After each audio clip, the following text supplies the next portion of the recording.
Alors comme promis, voici la correction de l'analyse de documents type bac que l'on a fait avant les vacances. Alors vous aviez un texte assez fourni et une illustration. L'illustration est souvent assez pauvre en informations et dans un certain nombre de sujets, c'était le cas l'an dernier, il n'y avait qu'un texte assez fourni. Donc si j'ai pris une forme mixte avec un texte assez fourni et une illustration pauvre.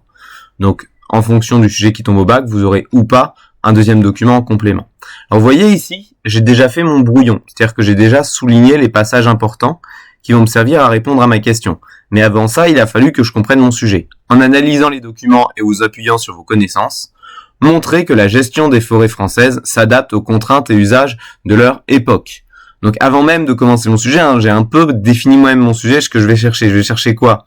Je vais chercher le fait que le cœur de mon sujet est sur la gestion des forêts françaises et pas sur autre chose, pas sur le changement climatique. Mon sujet traite de la gestion des forêts françaises. Par rapport aux forêts françaises, on va montrer que cette gestion, du coup, s'adapte aux contraintes et aux usages. Donc c'est l'aspect contrainte, c'est là éventuellement que le climat peut intervenir, l'aspect usage, l'aspect aussi en fonction de leur époque, donc il faut contextualiser des usages, des contraintes différentes selon la période, et du coup, le cœur du sujet étant sur la gestion des forêts françaises. Donc si vous ne faites pas l'effort de faire ce travail de compréhension du sujet en amont, ce que je vous demande de faire en introduction, ça sert à rien de faire votre sujet. Vous allez encore me faire des copies plein de hors-sujets qui déballent tout le cours que vous avez appris sur le changement climatique, alors qu'ici, le sujet, c'est la gestion des forêts françaises. Alors ici, j'ai souligné les concepts clés dans le document, je vais pas vous le relire, vous l'avez travaillé de votre côté. Les sécheresses, une contrainte, la moitié des forêts françaises qui pourraient avoir changé de visage avec le changement climatique, le fait qu'il y a différents statuts de forêt, notamment la forêt publique, d'autres statuts de forêt qu'on retrouve ici, avec les forêts royales. On a aussi des usages qui sont liés à des usages écologiques, à des espaces de loisirs. Ensuite, on a justement sur la façon dont on cherche à adapter cette forêt à travers la forêt mosaïque, le concept de forêt mosaïque qui est détaillé dans le document. L'autre usage aussi, c'est l'exploitation du bois, que vous avez aussi souligné ici avec la sylviculture. Autre statut des forêts, vous avez là les forêts domaniales. Et parmi les formes d'adaptation liées à la forêt mosaïque, vous avez par exemple le fait d'utiliser des arbres méridionaux plus résistants aux fortes chaleurs, donc au réchauffement. Donc vous voyez, vous avez tout un tas de termes qu'il faut réorganiser.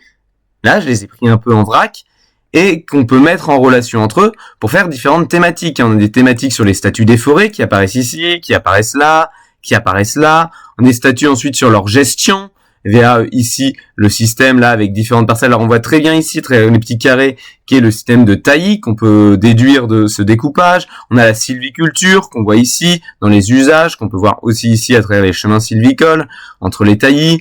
On a des usages de loisirs pour une autre époque, des usages justement importants dans la société. C'est là qu'intervient l'usage de loisirs mais aussi l'usage économique avec la sylviculture on a déjà parlé, etc. Ainsi toutes les adaptations, étant donné que on a les sécheresses, le changement climatique qui vont faire changer les forêts de visage avec un changement des essences qu'on peut accompagner à travers la forêt mosaïque avec des essences plus méridionales, mais aussi des usages plus anciens, à travers la protection des forêts face à la déforestation, à travers la sauvegarde des forêts et leur sanctuarisation, la sanctuarisation des forêts royales, enfin sanctuarisation pour l'exploitation autre que celle royale, sous Colbert, puisque cette carte ne date pas de Colbert, elle date du roi suivant, mais elle reprend ce qui est mis en place sous Colbert.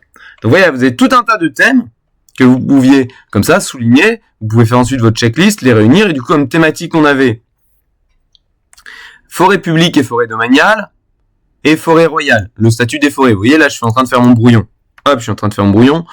Le rôle et l'utilité de la forêt. Les différentes terres communales qui sont évoquées plus ou moins explicitement ici, par exemple avec les marécages voisins. Donc on peut aussi, de ce document, s'en servir pour parler des terres communales, voisines de certains espaces forestiers. L'usage de loisirs. L'usage pour la flotte de guerre qui fait qu'il y a une protection des forêts qui est mise en place, protection qui est illustrée par ce document. Vous voyez donc, alors que ce document est au final assez pauvre, on peut en extraire en fait beaucoup d'informations à commenter. Les usages économiques qui sont soulignés dans le document, les chemins sylvicoles dans le document B, avec le quadrillage pour la politique de futail, je vous en ai parlé, la forêt mosaïque pour les adaptations, dans le document A et la protection des forêts royales dans le document B. Donc les thématiques abordées ici sont sur la protection et l'exploitation. Il n'y a pas de préservation qui est mentionnée ici, puisque c'est une transformation active de l'environnement forestier par la main de l'homme, soit pour l'exploiter, soit pour le protéger, souvent les deux, puisque l'usage de loisirs est aussi une forme d'exploitation. Donc les différents usages économiques, justement, les aspects étatiques, puisque les forêts, les statuts de forêt qui sont soulignés ici sont tous des statuts de forêt publics, les usages sociaux et les techniques de protection. Du coup, problématique que je vous propose, problématique habituelle, c'est une problématique où on émet une thèse qu'on va vouloir discuter. On peut donc se demander si la gestion des forêts françaises relève davantage de la protection que de l'exploitation. Évidemment, la réponse va être nuancée. Ça, c'est une bonne problématique, c'est-à-dire qu'on émet déjà une thèse par laquelle on peut répondre déjà par oui ou non, mais où en fait la réponse n'était absolument pas oui ou non. Donc vous voyez ici pourquoi j'ai choisi de poser la question dans ce sens-là, parce que l'essentiel de notre document vont dans ce sens, mais d'abord en avant l'aspect protection, mais il nécessite quand même d'élargir au moins dans l'ouverture sur la préservation de la forêt, avec, ce n'est pas dans vos documents mais il faudra le mentionner au minimum en ouverture, une protection qui va au-delà par les logiques de préservation comme les parcs nationaux, qui sont en fait pleinement dans votre sujet, donc il faudra en parler, au moins dans une sous-partie ou en ouverture, mais qui n'est pas dans vos documents. Alors du coup, voilà, j'ai fait un essai du devoir. Donc je vous ai mis une amorce, un classique, 19e siècle. Les peintres romantiques voient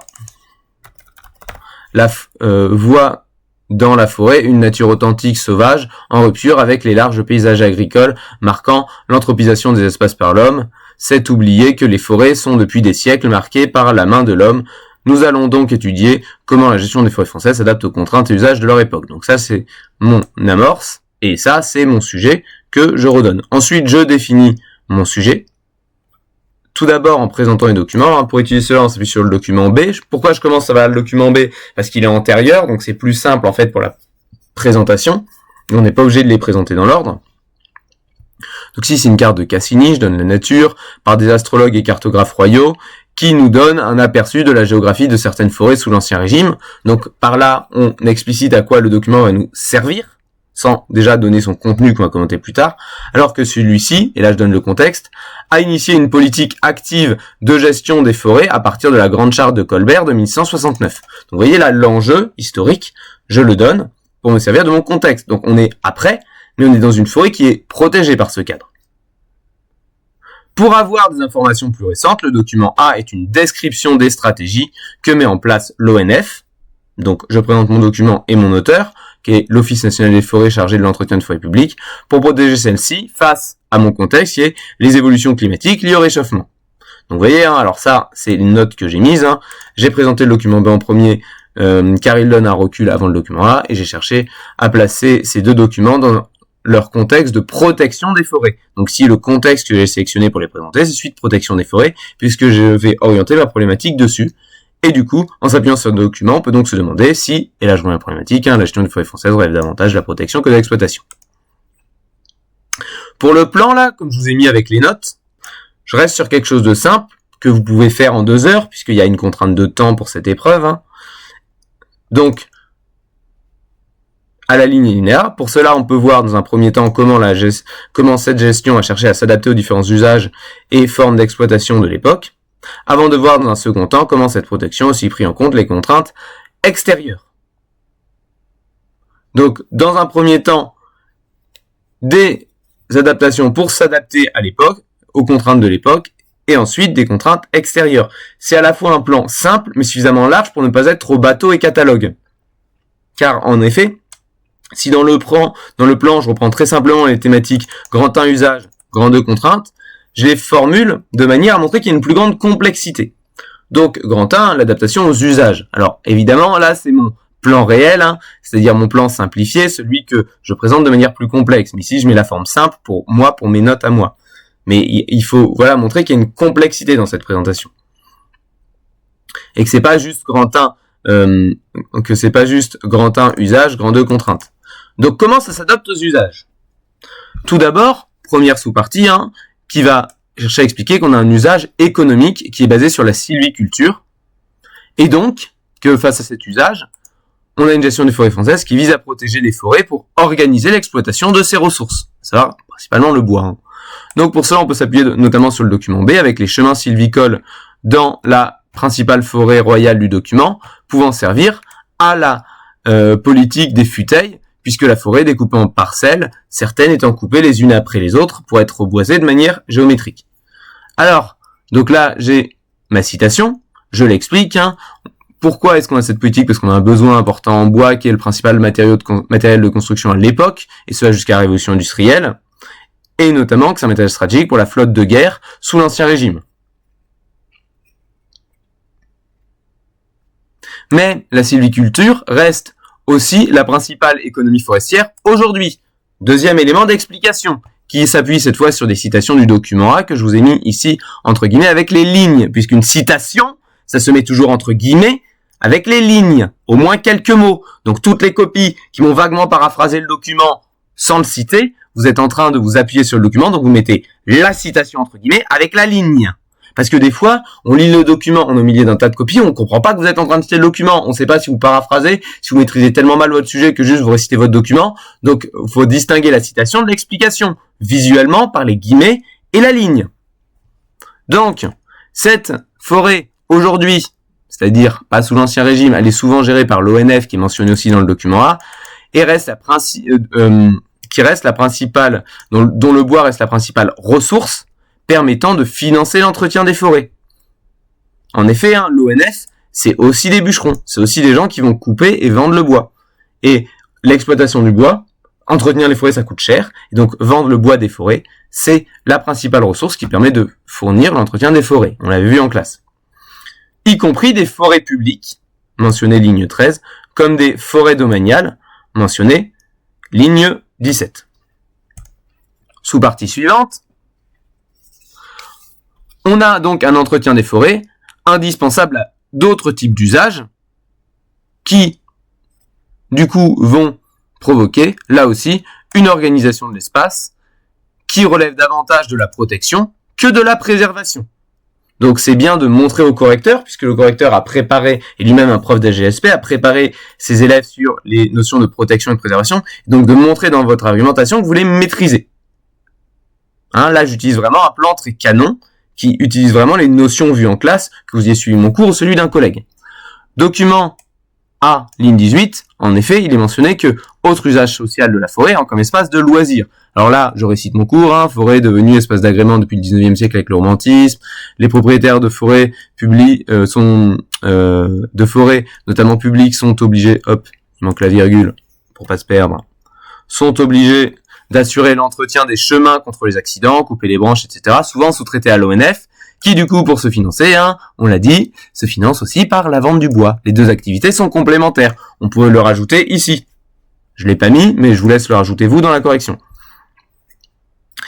Mais l'usage communautaire des forêts se retrouvait déjà dans une optique plus nécessariste sous l'Ancien Régime. Donc vous voyez, avant j'ai fait Ancien Régime à aujourd'hui. Aujourd'hui je fais, dans cette deuxième sous-partie, je fais aujourd'hui et je fais ensuite une rétrospective sur l'Ancien Régime, avec notamment les terres communales qu'on peut voir évoquées dans la carte avec les marécages au nord-ouest de la forêt de machin, là celle qui est mentionnée sur la carte, Doc B.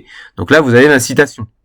Puisque ce document est une illustration, la citation passe par une description d'un élément sur lequel on s'appuie. Ok. Ensuite, conclusion de la partie qui sert aussi de transition avec la partie suivante.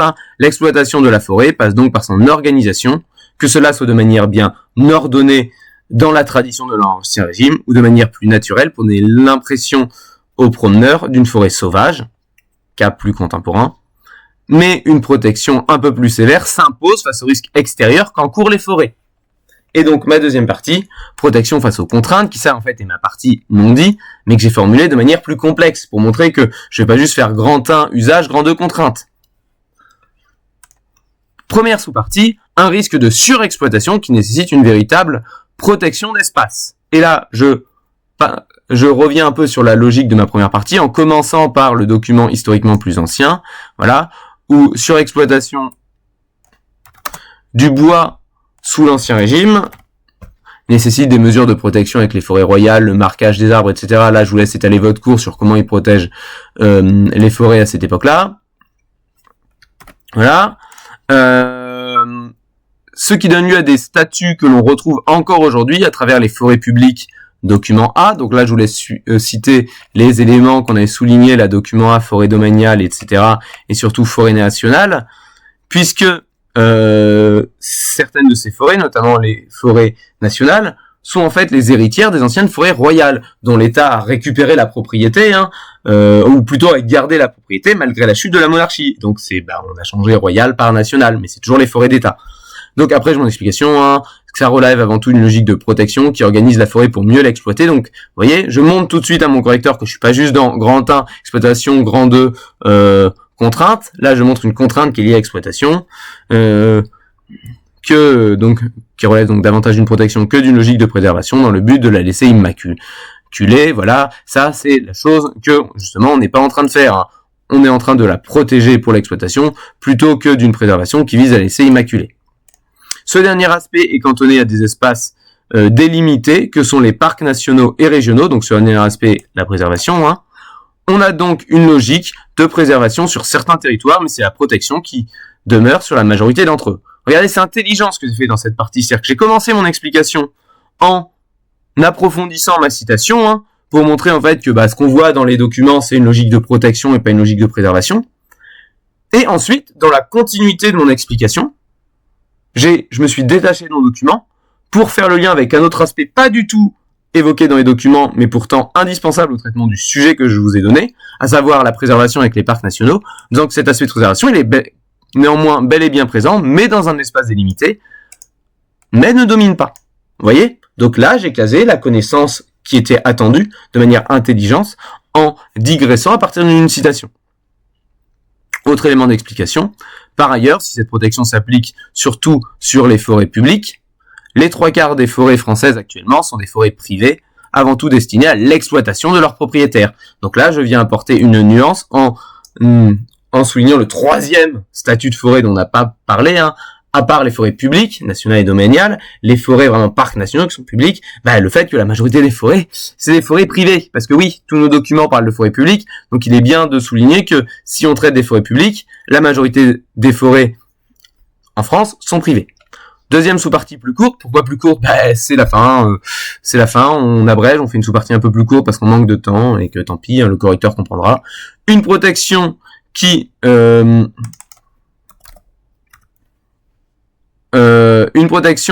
demande de une protection qui oula, c'est mal formulé. Bref, une protection qui demande des changements qui demande des changements de plus en plus importants sur l'aspect de la forêt, virgule, cela étant lié au changement climatique. Là, je l'ai écrit sous forme de prise de notes. C'est pour ça que c'est pas toujours bien formulé. Ma citation, c'est le document A, ligne 2, où il parle, je vous le remets, de sécheresse en augmentation. C'est la fin, vous n'avez pas le temps de reciter entre guillemets, vous mettez juste la ligne, voilà. Et là, on explique qu'on a un réchauffement climatique au cours du dernier siècle. S'il y a bien, là on peut parler un peu vaguement du climat, s'il y a bien des cycles depuis la fin du petit âge glaciaire, et depuis, c'est encore mal formulé, et depuis la révolution industrielle, pas besoin de détailler davantage, c'est pas notre sujet, on n'a pas un sujet sur le réchauffement climatique, donc je reste flou et généraliste. On a bel et bien un réchauffement qui implique d'adapter la protection de la forêt. Cette adaptation, on peut le voir toujours dans le document à ligne 20, c'est la forêt mosaïque, où là on explicite, pourquoi est-ce qu'on fait une forêt plurielle pour avoir des essences diverses afin que la forêt soit plus résiliente, c'est-à-dire que s'il y a un arbre qui a du mal à supporter un parasite, un réchauffement et tout, il y a toujours d'autres arbres, d'autres espèces à côté pour permettre à la forêt de survivre. Voilà, ça touche pas toutes les espèces d'un coup, avec une forêt mono-espèce, et surtout en apportant des espèces issues du sud plus résistantes à la chaleur. Ma conclusion. Donc, je résume mes éléments de mes parties. La gestion des forêts qui se développe au niveau étatique à partir du 7e siècle remplit surtout des objectifs de protection en vue de l'exploitation de celle-ci pour des questions économiques, de ressources en bois, puis de plus en plus de lieux d'agrément. Cette protection prend en compte les risques de surexploitation, mais aussi de plus en plus, doit intégrer de plus en plus le changement climatique qui implique un bouleversement de son écosystème. Donc ça, c'est le résumé de ce que j'ai vu, de ce que j'ai dit.